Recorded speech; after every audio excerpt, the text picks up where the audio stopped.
నామానికి మహిమ కలుగును గాక. యేసుక్రీస్తు నామములో మీ అందరికీ శుభములు తెలియజేసుకుంటున్నాను. 7 డిసెంబర్ 2020 ఈరోజు దేవుని యొక్క వాగ్దానం చదువుకుందాం. కీర్తనల గ్రంథము 84వ కీర్తన 2వ వచనం చదువుకుందాం.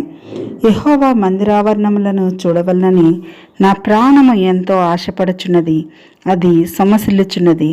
జీవము గల దేవుని దర్శించుటకు నా హృదయమును నా శరీరమును ఆనందంతో కేకలు వేయుచున్నవి.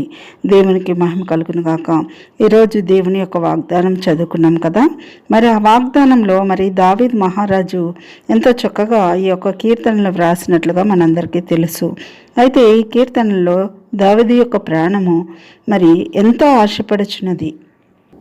ఎందుకు ఆశపడుచున్నదని పై వచనంలో మనం గమనించినట్లయితే, యెహోవా మందిరావరణములను చూడవలనని ఆయన ప్రాణము ఎంతో ఆశపడుచున్నదని, అది సొమ్మసిల్లుచున్నదని వాక్యం సెలవిస్తుంది. ఆయన ప్రాణం దేవుని యొక్క మందిరావరణం చూడవలన ఆశపడుచున్నది, సొమ్మసిల్లుచున్నట్టుగా వాక్యం సెలవిస్తుంది. అంతేకాకుండా జీవగల దేవుని దర్శించుటకు నా హృదయంను నా శరీరంను ఆనందంతో కేకలు వేయుచున్నవని వాక్యం సెలవిస్తుంది. ప్రియమైన వారలారా, మనం ఈ లోకంలో జీవిస్తున్నాం. అయితే మన ప్రాణము దేని కొరకు ఆశపడుచున్నది? దేవుని యొక్క మందిరావరణం చూడవలన. ప్రస్తుత పరిస్థితుల్లోనైతే మన మందిరం అంటే మనం వెళ్ళటానికి అవకాశం లేదు. అయితే నూతన నిబంధన గ్రంథంలో మనమే దేవుని మందిరమై ఉన్నామని వాక్యం సెలవిస్తుంది.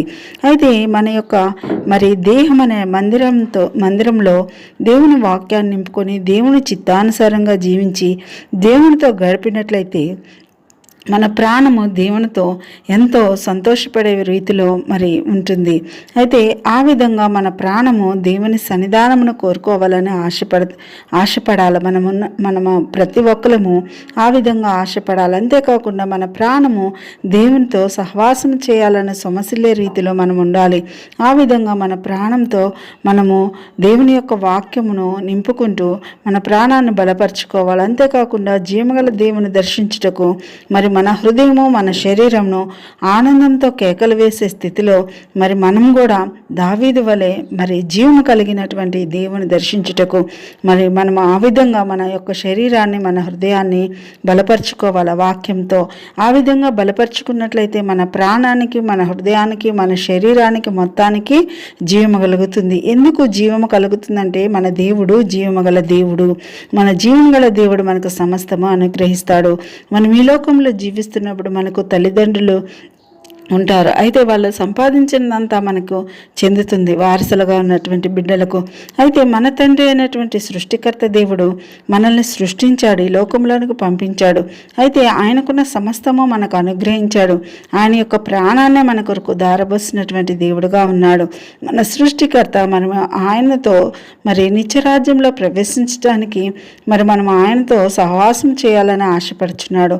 అయితే మనం ఈ లోకంలో ఉన్నప్పుడే దేవునితో అట్టి విధమైనటువంటి సహవాసాన్ని కలిగి ఉండి దేవుని యొక్క వాక్యంతో మనం నింపుకొని మన ప్రాణము హృదయము శరీరము దేవునితో నిత్యము అనుక్షణము అంటుకట్టబడే రీతిలో ఉన్నట్లయితే దేవుని దగ్గర ఉన్నటువంటి ప్రతిదీ ఆ జీవాన్ని మన శరీరానికి మన హృదయానికి మన యొక్క ప్రాణానికి దేవుడు అనుగ్రహించి ఈ లోకంలో జీవించడానికి మనకు కావలసిన సమస్త ఈవులను అనుగ్రహించును గాక. ప్రార్థన చేసుకుందాం. మహాగణుడా మహోన్నతుడా, నీకు వందనములు స్తుతులు స్తోత్రములు తండ్రి. ఇంతవరకు మా కుటుంబాలని మమ్మల్ని దీవించి ఆశీర్వదించిన దేవా నీకు స్తోత్రములు.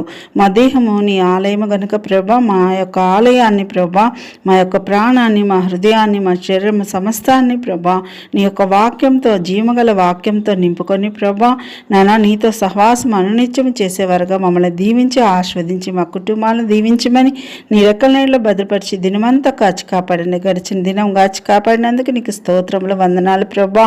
నీకే మహిమ ఘనత ప్రభావం చెల్లిస్తూ యేసు సర్వశక్తిగల నామములో ప్రార్థన అడిగి వేడుకొంచున్నాను తండ్రి. Amen. Praise the lord. God bless you.